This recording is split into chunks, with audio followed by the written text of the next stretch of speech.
سلام بنات، إن شاء الله تكونوا بخير وعلى خير.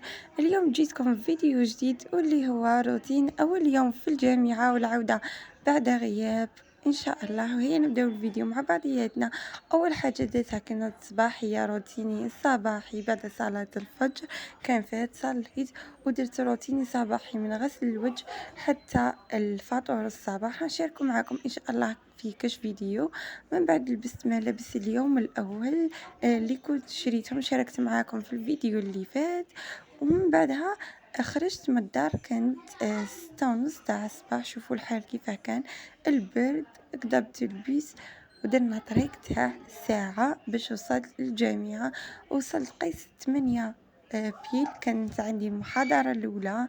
بعدها ما قريناش تيدي بكون أول حصة. خرجنا برا للعشرة، جمعنا شوية، تلاقيت صحاباتي. من بعد قريت تاني الكور الزاوج، نقراو كور من بعده تيدي. كي قريت 3 سوايع خرجت، كان وقت الفطور. فطرت، كانت صاحبتي جابت معاها فطور، شرينا له يجي فطرنا. من بعد الفطور رحنا كملنا الكور التالي، كان عن الزوج.